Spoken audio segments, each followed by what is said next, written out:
It's Colleen, and I did Erikson's Psychosocial Theory of Human Development. Erikson's theory is based on how personality is developed through stages in life.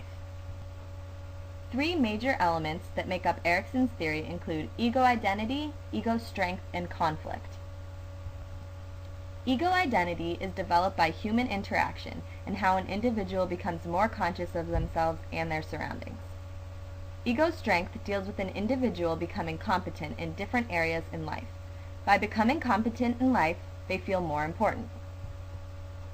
Erikson believed everyone at some point or another will go through a conflict in their lives, which causes a turning point in their development. In this time, personal growth is high, but potential for failure is equally as high. Here is a diagram briefly explaining each stage. It shows the age group and what conflict counters it. Each stage focuses on a different crisis relative to the age group, which prepares them for the next stage, in which they have a completely different conflict to overcome. As the arrow shows, each stage increases in complexity. Stage 1 of Erikson's psychosocial theory deals with the age between birth and a year and a half. During this stage, the major conflict is trust versus mistrust. At this stage, the child is completely dependent on their caregivers. The child learns trust by being given the necessary means to both live physically and emotionally. Stage 2 of Erikson's psychosocial theory deals with children ages 1.5 to 3. The major conflict during this stage is autonomy versus shame. This stage, children are becoming more independent and learning things on their own. It is in the parents' reactions to their children's actions that develop this part of their personalities. The parents need to be patient and encouraging in order for their child to develop properly in this stage.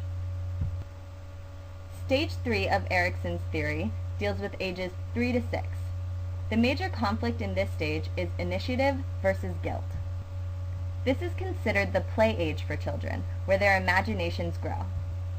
They begin to mimic and mirror what they see. They also learn morality. When they do something wrong, they can now expect a punishment. This is how they are taught guilt. Stage 4 of Erikson's theory deals with ages 6 to 12. The major conflict of this stage is industry versus inferiority.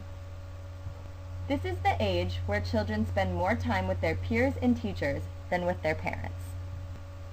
This causes them to have a much bigger influence on them. This is considered their entrance to life, where they are becoming very independent. They become inferior in this stage if they do not succeed socially. Stage 5 of Erikson's theory deals with the ages 12 to 18. The major conflict of this stage is identity versus role confusion. In this stage, people pull away from the influence of their peers and teachers and start determining their own identities. This is when people go through puberty, so there is a large change at this point in their lives as well. Stage 6 deals with ages 18 to 35. The major conflict of this stage is intimacy versus isolation. During this time, a person begins to settle and want to start a family. Oftentimes, failing to find a romantic partner at this stage causes people to have isolation from others. Stage 7 deals with ages 35 to 55. The major conflict in this stage is generativity versus self-absorption. In this stage, the two biggest responsibilities to a person are their career and their children. Stage 8 deals with ages 55 to death. The major conflict of this stage is integrity versus despair. This stage is about life reflection. And that's the end. Thank you all for listening. Here are my sources. Thank you.